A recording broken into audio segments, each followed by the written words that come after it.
তোমরা ভাবছো এটা কিসের বড়া? এটা কিসের বড়া জানো তো? এটা লাল লটে শাকের বড়া। জানো কি তোমরা লাল লটে শাক আমাদের এদিককার দেশে জানেন তো এই লাল লটে শাক দিয়ে আমরা নানা রকম রেসিপি বানিয়ে থাকি।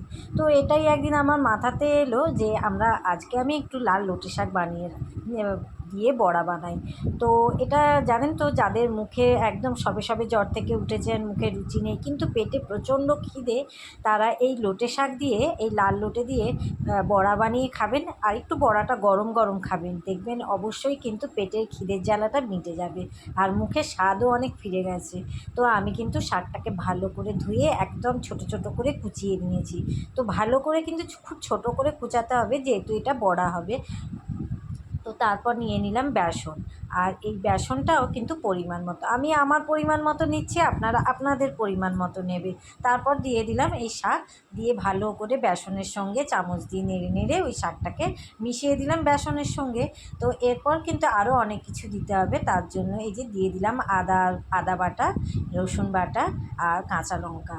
লঙ্কাটা আমি কাঁচা লঙ্কায় দিলাম, লাল লঙ্কা দিলাম না, যেহেতু এটা সবাই খেতে পারবে, বাচ্চা বুড়ো, তো সবাই সেজন্য। আর দিয়ে দিলাম নুন আর হলুদ, আর দিলাম জিরে ধনে গুঁড়ো, আর এটা দিচ্ছি গরম মশলা।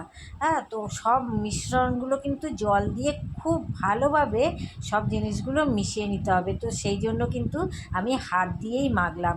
তারপর শেষে দিয়ে দেবো একটু পোস্তর দানা। জানেন তো এই পোস্তজাত দানা মুখে যখন লাগবে খেতে জাস্ট ওয়াও লাগে, জানেন তো। তো তেল এইদিকে আমি গরম হতে দিয়ে দিয়েছিলাম, তো বড়াগুলোকে একটু চ্যাপটা চ্যাপটা করে গরম তেলে দিয়ে দিলাম ভাজার জন্য। আমি তিনটে তিনটে করে ভাজছি যাতে আমার আমার কড়াটা ছোটো বলে। আর দারুণ খেতে হয়। আমি খাওয়ার পর তো এই ভিডিওটা আপলোড করছি, সত্যি বলবো আমি কিন্তু কথা দিচ্ছি আপনাদের যে আপনাদের সত্যি এটা ভালো লাগবে আর মুখে স্বাদও আসবে। খেয়ে অবশ্যই কিন্তু জানাবেন যে কেমন হয়েছে আমার এই বড়া।